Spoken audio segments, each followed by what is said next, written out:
സുഹൃത്തുക്കളെ, നമ്മളിപ്പോൾ ഉള്ളത് സൂപ്പർ ബാവാക്ക, അതായത് അഖിലേന്ത്യാ സെവൻസ് ഫുട്ബോൾ അസോസിയേഷന്റെ സംസ്ഥാന ജനറൽ സെക്രട്ടറി ആയിട്ടുള്ള മലപ്പുറം സൂപ്പർ ബാവാക്കന്റെ വീട്ടിലാണ് ഇപ്പോൾ നമ്മളുള്ളത്. നമ്മോടൊപ്പം നമ്മുടെ SMS മെഗാ ഗ്രൂപ്പിന്റെ ജനറൽ സെക്രട്ടറി അസറഫ് കോട്ടക്കൽ, അതുപോലെ തന്നെ എക്സിക്യൂട്ടീവ് മെമ്പർമാരായ സിറാജും നാസി എല്ലാം ഉണ്ട്. അപ്പോൾ നമ്മൾ അസറഫ് ആകാനെ സന്ദർശിക്കാൻ വീട്ടിലുള്ള ആ മനോഹരമായ 79 മുതലുള്ള ട്രോഫി, അതുപോലെ തന്നെ മൊമെൻറ്റോ, അദ്ദേഹത്തിന് കിട്ടിയ ആദരവുകൾ എല്ലാം ഈ വീടിനുള്ളിൽ, ആ വീട്ടിലേക്ക് നമ്മൾ കയറി പോവാണ്. അപ്പോൾ നമുക്ക് ബാവാക്കാനൊക്കെ ഒന്ന് കണ്ടിട്ട് എല്ലാം നിങ്ങളെ കാണിക്കാട്ടോ. സെറ്റല്ല ആ കുഞ്ഞു ട്രോഫി ഇത് പുത്തൂര് കോട്ടക്കൽ ഇതിന്റെ മക്കളാണെന്ന് മുഴുവൻ മക്കളാണ് ഈ കാണൊക്കെ അല്ലേ. ഒരു സമാധാനം കിട്ടില്ല, ഒരാശ്വാസം. ഇതിന്റെ സുഹൃത്ത് എനിക്ക് പ്രസന്റ് ചെയ്തതാണ്. അപ്പൊ ഇവിടെ വന്ന് ഒരു ദിവസം ഇങ്ങനെ നോക്കിയപ്പോ ഈ ഉക്ക് മൂപ്പര് കണ്ടു. ഇതിന് പറ്റിയൊരു സാധനം കിട്ടിയിട്ടുണ്ടെന്ന് പറഞ്ഞിട്ട് അവന് ഇവിടെ വന്നു. ഞാൻ ഇല്ലാത്ത സമയത്തോടെ കുറഞ്ഞ് കിട്ടിയത് പോരാ. വീട്ടിലെത്തി സൂപ്പർ ബാവാക്ക ആർക്കും പരിചയപ്പെടുത്താൻ ഒരു ആവശ്യകത ഉണ്ടാവില്ല, പ്രത്യേകിച്ച് ഫുട്ബോൾ പ്രേമികൾക്ക് എല്ലാവർക്കും അറിയണം മലപ്പുറത്തെ ബാവാക്ക. ആ വീട്ടിലാണ് നമ്മളുള്ളത്. ബാവാക്കയോട് നമുക്ക് കുറേ കാര്യങ്ങൾ പറയാനുണ്ട്, പഴയകാല ചരിത്രങ്ങൾ. ഫുട്ബോൾ എന്ന് പറഞ്ഞാൽ പ്രത്യേകിച്ച് നമ്മുടെ മലപ്പുറം ജില്ലയിലെ ഫുട്ബോളിനൊരു വേരോട്ടം. അസർഫ് ആ സൂപ്പർ ഷൂടെ മലപ്പുറം സ്റ്റോപ്പർ ബാക്കായ കാലം, നമ്മുടെയൊക്കെ കുട്ടിക്കാലം. അതിന് മുന്നേ ബാവാക്കക്ക് ഒരുപാട് കാര്യങ്ങൾ പറയാനുണ്ടാവും. ബാവാക്ക പഴയ കാലത്തെ ആ ഓർമ്മ ഫുട്ബോളുമായി ബന്ധപ്പെട്ടൊന്ന് വിവരിച്ചു. പഴയകാല ഓർമ്മ എന്ന് പറഞ്ഞാൽ ഈ പഴയകാല ഫുട്ബോളിൻ്റെ ഒരു വലിയ ഓർമ്മയാണ്.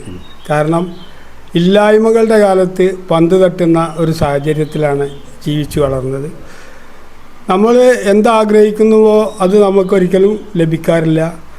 അതിനെങ്ങനെ ഓവർകം ചെയ്യാം, തരണം ചെയ്യാമെന്ന് നോക്കിയിട്ട് നമ്മൾ ഉണ്ടാക്കുന്ന കളിയിടങ്ങളും, നമ്മളുണ്ടാക്കുന്ന കളി ബോളുകളും, നമ്മളുണ്ടാക്കുന്ന കളി ജേഴ്സികളും ഒക്കെ ഇന്നത്തതിൽ നിന്നും വളരെ വ്യത്യസ്തമായിരുന്നു. നമ്മെ സംബന്ധിച്ചിടത്തോളം ഒരു ജേഴ്സി കിട്ടണമെന്നുണ്ടെങ്കിൽ 2 കളർ കോറ ശീല, താണ ശീല എടുത്തിട്ട് 2 കളർ വെച്ചിട്ട് ടൈലർ ഷാപ്പിൽ അടിച്ചെടുക്കുന്ന ജേഴ്സികളാണ് അന്ന് ഉപയോഗിച്ചിരുന്നത്. ഇന്നത്തെ മാതിരി അതിനൊരു ഫ്ലെക്സിബിലിറ്റി കിട്ടില്ല ഒരിക്കലും. ആരുടെ അളവിൽ അടിച്ചോ അവർക്ക് ആ ജേഴ്സി യൂസ് ചെയ്യാൻ പറ്റുന്നുള്ളൂ. അത്രയും പരിതാപം. ഇന്നിപ്പോൾ നമ്മെ സംബന്ധിച്ചിടത്തോളം പഴയതിൽ നിന്ന് പുതിയതിലേക്ക് വരുമ്പോൾ നമ്മൾ ആഗ്രഹിക്കുന്ന ജേഴ്സിയാണ്. ഓൺ ദ സ്പോട്ട് മറ്റേ പുതിയ സിസ്റ്റംസ് ഇതെല്ലാം ഇന്നത്തെ ജേഴ്സിയിലുണ്ട്. അതുപോലെ തന്നെ ബോളുകളും കളിയിടങ്ങളും അങ്ങനെ തന്നെ. പറമ്പുകൾ, ഒഴിഞ്ഞ പറമ്പുകൾ, മണൽപ്പുറങ്ങൾ, അതുപോലെ തന്നെ തെങ്ങിൻ തോപ്പുകൾ, വളരെ കുറഞ്ഞ സ്പേസുകളിലൊക്കെ കളി സംഘടിപ്പിക്കപ്പെട്ടിരുന്നു. ഇന്ന് അതിൽ നിന്ന് വളരെ വ്യത്യസ്തമാണ്. ഇന്ന് പുതിയ സാഹചര്യത്തിൽ വരുമ്പോൾ എന്താണോ ലോകത്ത് ഏറ്റവും വലിയ വേൾഡ് ലെവലിലുള്ള ലീഗുകൾ നടക്കുന്നു, അതിൻ്റെ പുതിയ സ്കെച്ചുകളാണ് മലപ്പുറം ജില്ലയിലെ സെവൻസൊക്കെ, അതിൻ്റെ പതിപ്പുകളാണ്. അപ്പോൾ ആ കാര്യങ്ങളിൽ മാറ്റം വന്നു. അതുപോലെ പന്തുകൾ ഇലപ്പന്ത്, ശീലപ്പന്ത്, ഒട്ടുനൂൽ പന്ത്, അങ്ങനെ പലതരം കട്ടിങ് വേസ്റ്റ് പന്ത്, അങ്ങനെ പല ബോളുകൾ. ഇതൊക്കെ മാൻ മേക്കാണ്. കളിക്കുന്ന കുട്ടികൾ സ്വന്തം ഉണ്ടാക്കി കളിക്കുന്ന ബോളുകളാണ്. അതിൽ ജീവനില്ലാത്ത ബോളുകൾ വരെ ഉണ്ട്. ഇപ്പോൾ ഇലപ്പന്ത് എന്ന് പറഞ്ഞാൽ അതിന് ജീവൻ കുറവാണ്, വീണാൽ പൊന്തൂല, അങ്ങനത്തെ ബോളുകളുണ്ട്.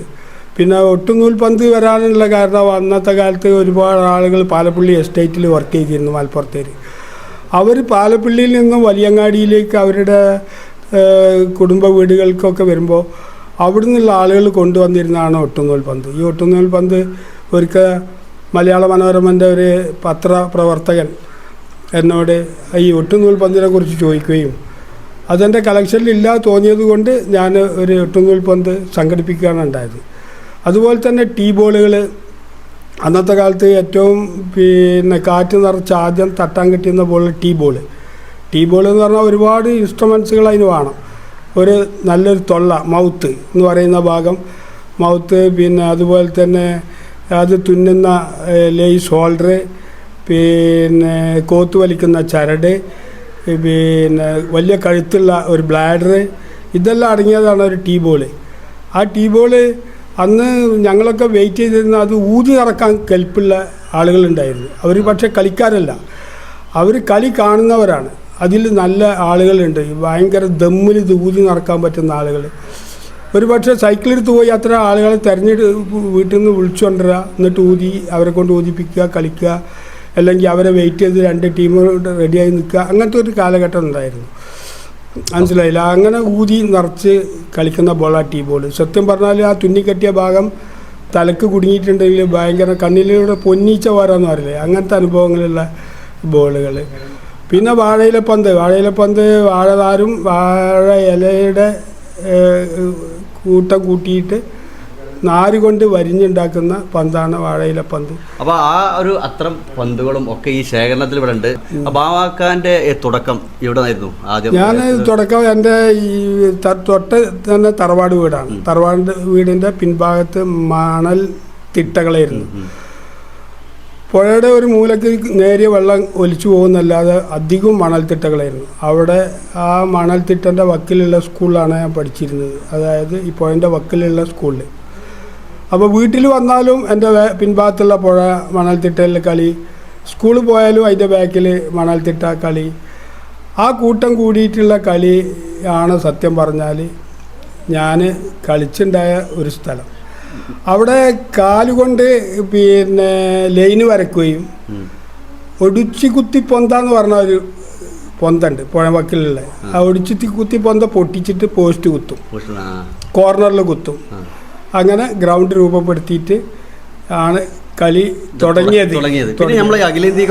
അങ്ങനെ തുടങ്ങിയിട്ട് ഇവിടുന്ന് ഞാൻ 4ാം ക്ലാസ് കഴിഞ്ഞ് മലപ്പുറം ഗവൺമെൻറ് ഹൈസ്കൂളിൽ ചെന്നു.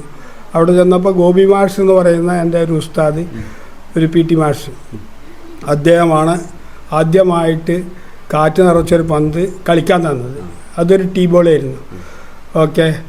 അപ്പോൾ പിന്നെ അങ്ങനെയാണ് അവിടെ എത്തിയത്. അവിടെ എത്തിയപ്പോൾ കളി മൈതാനങ്ങൾക്കായി മാറി. ഹോസ്റ്റൽ തൊടുക, മൈതാനം, കോട്ടപ്പടി, കവാത്ത് പറമ്പ്, ഇങ്ങനത്തെ സ്ഥലങ്ങളിൽ തമ്പടിച്ച് കളിച്ചു. അപ്പോൾ അവിടെ ഒരുപാട് സുഹൃത്തുക്കളെ കിട്ടി ആ ഗ്രൗണ്ടിൽ നിന്ന്. സത്യം പറഞ്ഞാൽ സുഹൃത്തുക്കൾ ആദ്യം നമുക്ക് ഉണ്ടാവില്ല, ഗ്രൗണ്ടിൽ നിന്നാണ് സുഹൃത്തുക്കളെ കിട്ടുന്നത്.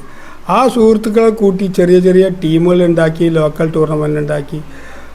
അങ്ങനെ പല പ്രദേശത്തുള്ള, എന്നാൽ മലപ്പുറത്തിൻ്റെ ചുറ്റുപാടുള്ള ഒരു ഗ്യാങ് രൂപപ്പെട്ടു. ആ ഗ്യാങ്ങിന് കളിക്കാനുള്ള അവസരം തേടി ഞാൻ പല സ്ഥലങ്ങളിലും സഞ്ചരിച്ചു. അങ്ങനെ സഞ്ചരിച്ച ഒരു സ്ഥലമാണ് ചെർപ്പളശ്ശേരി. ചെർപ്പളശ്ശേരി ചെന്ന് പിന്നെ ഒരു ഗേറ്റ് വെച്ച് വടി വെച്ച് തടഞ്ഞു നിർത്തിയ ഒരു ഗ്രൗണ്ട്. ആൾക്കാർ അതിൻ്റെ അപ്പുറത്തുനിന്ന് ടിക്കറ്റ് എടുത്ത് കയറും. മറകളൊന്നുമില്ല. ആളുകൾ മണ്ണിൻ്റെ തിണ്ടുണ്ട്, ആ തിണ്ടിലേക്ക് ഇരുന്ന് കളി കാണും. അങ്ങനെ അവിടെ എൻട്രി കിട്ടി. അങ്ങനെയാണ് ഈ സെമി ലോക്കൽ ടൂർണമെൻറ്റ് എന്ന രീതിയിൽ ചെർപ്പളശ്ശേരിയിൽ കളിച്ചു. ചെർപ്പളശ്ശേരി കളിച്ച് ഞങ്ങൾ വിൻ ചെയ്ത് കപ്പടിച്ചൊക്കെ. ഈ തുടക്കം ചെർപ്പളശ്ശേരി എന്നാണ്. അവർക്ക് ഏറെക്കുറെ ഒരു നല്ല ഒരു ടൂർണമെന്റ് എന്നുള്ള ആൾക്ക് ചെറുപ്പളശ്ശേരി. മലപ്പുറം സൂപ്പർ സ്റ്റുഡിയോ മലപ്പുറം പിന്നെ അങ്ങനെ അവിടെ കളിച്ചു വരുന്ന സമയത്ത് പിന്നെ ഈ തൂത എന്ന് പറഞ്ഞ സ്ഥലം, പെരിന്തൽമണ്ണ എൻ്റെ അടിയിൽ, അവിടെ ഞങ്ങൾക്ക് കുറേ ആരാധകരുണ്ടായിരുന്നു. അവർ ഞങ്ങളെ ജാഥയായിട്ട് ഘോഷയാത്ര ആയിട്ട് കൊണ്ടുപോയി. അത് പെരിന്തൽമണ്ണ കാതിരാൻ്റെ അലി അറിഞ്ഞു. അങ്ങനെ കാതിരാൻ്റെ അലിക്ക് എന്ത് ചെയ്തു, അവരെടുത്തു. അത് കണ്ട് റോവേഴ്സ് മഞ്ചേരി എടുത്തു. അങ്ങനെ എടുത്തിട്ട് ആണ് നമ്മൾ ഒരു ടീമായിട്ട് മാറുന്നതും പടിപടിയായി കളിച്ച് ഉയരുന്നതും.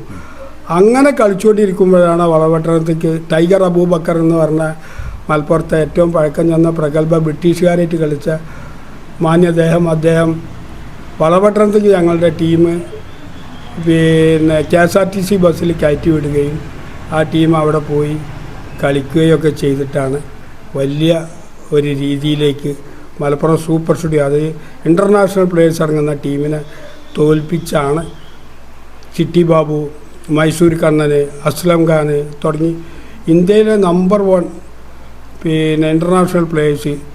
ചിട്ടി ബാബു ഒക്കെ നിറഞ്ഞു നിൽക്കുന്ന ഒരു കളിക്കാരനാണ്. ഗോൾ അതായത് സൂപ്പർ സ്റ്റുഡിയോ മലപ്പുറത്തിൻ്റെ തുടക്ക സ്റ്റാർട്ടിങ് കളിയുള്ള അന്നത്തെ പ്ലേയേഴ്സാണ്. അതാണ് അന്നത്തെ നമുക്ക് എതിര് കളിച്ച പ്ലേയേഴ്സാണ്. എൻ്റെ കൂടെ സൂപ്പറിൻ്റെ കൂടെ ഒരു കുട്ടിപ്പട്ടാളം, ഞാൻ, അൻവർ, പിന്നെ ബാബു സലീം, പിന്നെ മജീദ്, രമേശ്, നൗഷാദ്, പിന്നെ അങ്ങനെയുള്ള പിന്നെ കുറേ ആളുണ്ട്, സെയ്താലി പെരിന്തൽമണ്ണ, അങ്ങനെയുള്ള കുറേ ആളുകൾ പറഞ്ഞാൽ അങ്ങനെ നീണ്ടു പോകും. സുരേന്ദ്ര മങ്കട, ഹമീദ് ടൈറ്റാനിയം, അങ്ങനെ ആ ടീം തുടക്കം. അത് എത്ര ആയിക്ക് പോയ ഓർമ്മയിൽ? അത് 79-80കളിൽ 1980-കളിലാണ്. 80-കളിലാണ്. അങ്ങനെ 50 വർഷത്തോളായി 50 വർഷത്തോളമായി സത്യം പറഞ്ഞാൽ. ഓ അന്ന് സൂപ്പർ ഷൂന്റെ ബാക്ക് ആയിരുന്നു ആ സമയത്തുള്ള ആ കളി ഭയങ്കര അല്ല, ബാക്ക് സ്റ്റോപ്പറിലാണ് കളിച്ചിരുന്നത്. സത്യം പറഞ്ഞാൽ എന്നെ തിരുവരങ്ങാടിലൊക്കെ എനിക്ക് ഓർമ്മ വരുന്നുണ്ട്. ബാവാക്ക അന്ന് സ്റ്റോപ്പർ നിൽക്കുന്ന സമയത്ത് ഭയങ്കര സ്റ്റോപ്പർ എന്ന് പറഞ്ഞാൽ സ്ട്രോങ് ആണ്. സ്റ്റോപ്പർ പറഞ്ഞാൽ സ്ട്രോങ് ആണ്.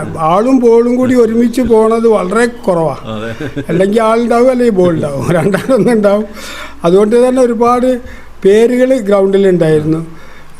എന്നെ സംബന്ധിച്ചിടത്തോളം പൊതുവെ തങ്ങള്, പിന്നെ നീർച്ചാട്, പിന്നെ വെട്ടുകത്തി, പല കുരുക്കള്, അങ്ങനെ പല പേരിൽ പല ഭാഗങ്ങളിലും പല പേരിലാണ് അറിയപ്പെട്ടിരുന്നത്.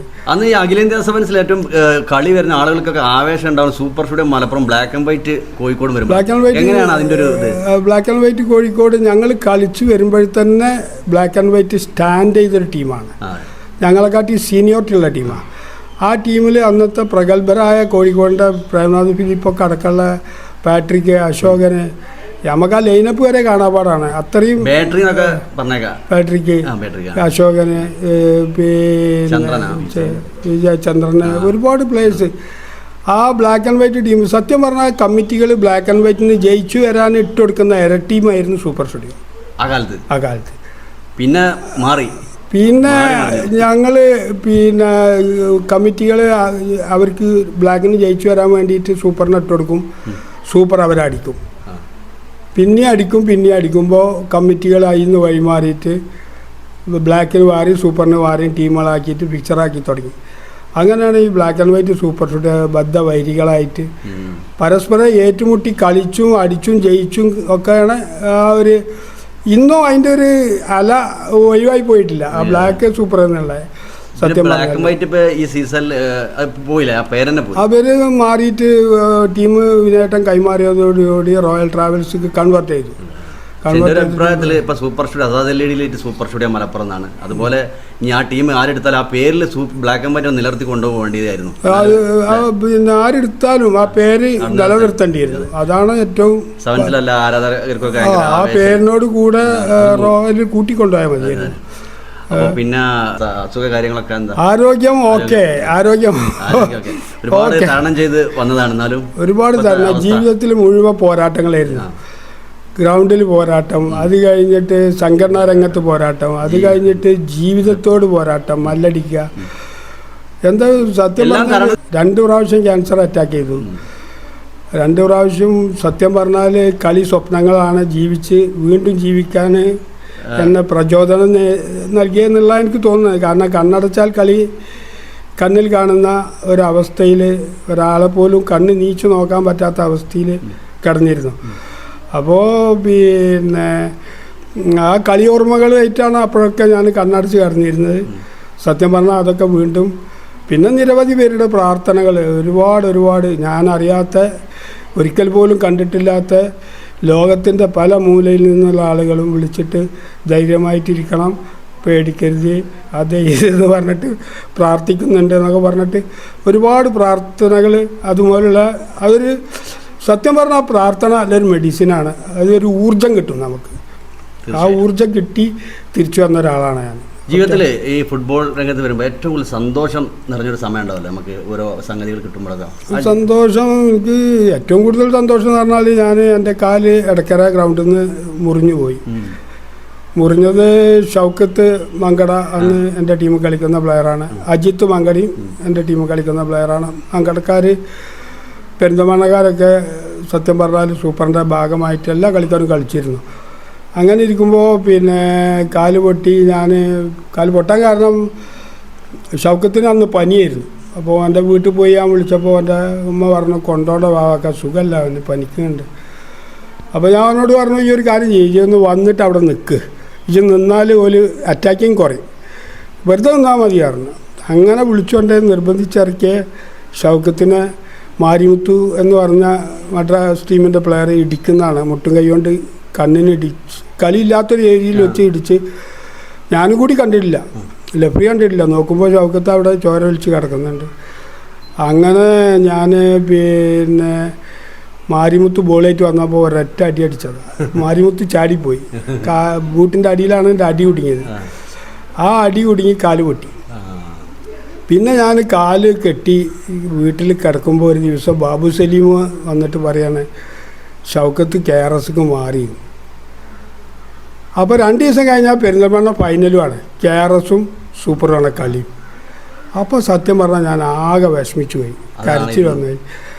അപ്പം ഇനിയിപ്പോൾ പഠിച്ചോനെ പെരിന്തൽമണ്ണ ജയിക്കോ തോൽക്കോ, അപ്പോൾ മാറി സ്ഥിതിക്കിപ്പോൾ തോൽക്കാനും വയ്യ. അപ്പോൾ പിന്നെ അങ്ങനെ എന്തായാലും ടീം ഇറങ്ങി. എൻ്റെ സൂപ്പർ സ്റ്റുഡിയോനെ അജിത്ത് മങ്കട നയിച്ചു, KRSനെ ഷൗക്കത്ത് മങ്കട നയിച്ചു. മുഹമ്മദ് അൽ അക്ബർ എന്ന് പറഞ്ഞ ജൂനിയർ ഇന്ത്യൻ താരം പിന്നെ 2 ഗോള് ഓൽക്കടിച്ചു, KRSനെ അടിച്ചു. ഏറ്റവും സന്തോഷമാണ് സാബിത്ത് ചോദിച്ച ചോദ്യം, ഏറ്റവും സന്തോഷമുള്ള കാര്യം. ദുഃഖണ്ട്, ആ ദുഃഖത്തിലാണ് മറികടന്നു. സാബിത്തിന് ചോദ്യം പ്രസക്തമാണ്. അപ്പോൾ ഏറ്റവും സന്തോഷമുള്ള ടൈം എന്ന് പറഞ്ഞാൽ ദുഃഖം മാറി സന്തോഷം വീശിയടിച്ച, അങ്ങനെ അതൊരു സന്തോഷമുള്ള കാര്യമാണ്. എന്ന് വിചാരിച്ചിട്ട് ഷൗക്കത്തേക്ക് വിഷയങ്ങളൊന്നുമില്ല. ഷൗക്കത്ത് വീണ്ടും തിരിച്ചു വന്ന് സൂപ്പറിന് കളിച്ചിട്ടൊക്കെ ഉണ്ട്. ഇപ്പോഴും ഞങ്ങൾ തമ്മിൽ നല്ല ബന്ധമുണ്ട്. ഇപ്പോൾ 79 മുതലുള്ള ഈ വീട്ടിൽ കാണുന്ന ട്രോഫികൾ, മൊമെന്റുകൾ ഒരുപാട് ഐറ്റം. ഇതൊക്കെ ട്രോഫികൾ സൗകര്യമില്ല എന്ന് മാത്രമല്ല, ഞാൻ കുറേ എൻ്റെ ഒരു ആൾമറ ഉണ്ട്, പഴയ ആൾമറ മുകളിൽ, അതിൽ വെച്ച് പൂട്ടിക്കാണ്. കാരണം ഇവിടെ കൊള്ളാവുന്നേ വെക്കാൻ പറ്റുള്ളൂ, അതിൽ വേറെ വെക്കാൻ കഴിയില്ല. ജേഴ്സി മുതലുണ്ട്, വരച്ചത് ഒരുപാട്. ഞാനൊരു ചിത്ര പ്രദർശനം നടത്തി, ഒരുപാട് അസുഖമായി കിടന്നപ്പോൾ ഒരുപാട് ചിത്രങ്ങൾ വരച്ചു. കളിക്കുന്ന കാലത്തെ വരക്കാൻ നല്ല താല്പര്യമായിരുന്നു, ഇഷ്ടമായിരുന്നു. പിന്നെ ബാവാക്കാൻ്റെ ലാസ്റ്റ് ഞങ്ങളിപ്പോൾ ബാവാൻ്റെ ഒരു കരച്ചിൽ കണ്ടത്, അതായത് ഇപ്പോൾ ഈ 2 സംഘടന ISF പിളർന്നപ്പോൾ ഉള്ളൊരു കരച്ചിലാണ്. അതിൽ ഏറ്റവും ദുഃഖം, ആ പിളർപ്പിനോട് ഭയങ്കര ദുഃഖത്തിലായിരുന്നു. തീർച്ചയായിട്ടും തിരിച്ചുവരവുണ്ടോ?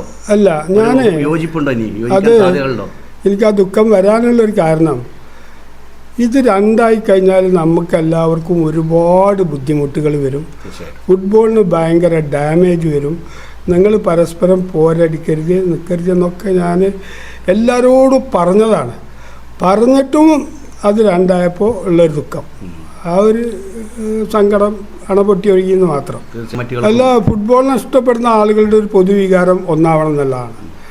മാനസികമായിട്ട് അതിനുള്ള സാഹചര്യം സൃഷ്ടിക്കുക എന്നുള്ളതാണ് എനിക്ക് ചെയ്യാനുള്ള ഒരു ഡ്യൂട്ടി. അതിനുള്ള ഒരു പല സാഹചര്യം ഞാൻ പല രീതിയിലും ഒരുക്കി. പക്ഷെ അതൊന്നും പിന്നെ വേണ്ട രീതിയിൽ സക്സസ് ആയില്ല. നമ്മൾ പ്രതീക്ഷിച്ച ആളുകൾ 2 ഭാഗത്തുനിന്നും വന്ന് അവരൊക്കെ കണ്ട് സംസാരിച്ച് ഷൈക്കൻ്റെ അടുത്ത് ആ രീതിയിലേക്ക് പോകാനുള്ള ഒരു വേണ്ടത്ര നല്ലൊരു അവസരം ആയിട്ടില്ല. എന്തായാലും ഈ സീസൺ അവസാനിച്ചതിന് ശേഷം അതുമായി ബന്ധപ്പെട്ട കാര്യങ്ങൾ ചർച്ച ചെയ്യപ്പെട്ട് തീരുമാനിക്കണമെന്ന് ആഗ്രഹിക്കുന്നുണ്ട്. ആ ആഗ്രഹം ഞാൻ വിനായകനായിട്ട് പങ്കുവച്ചിട്ടുണ്ട്. തീർച്ചയായിട്ടും കുറേ സമയമെടുത്തു. നമ്മുടെ ബാവാക്കാൻ്റെ ചരിത്രങ്ങൾ ഒരുപാട് പറയാനുണ്ട്.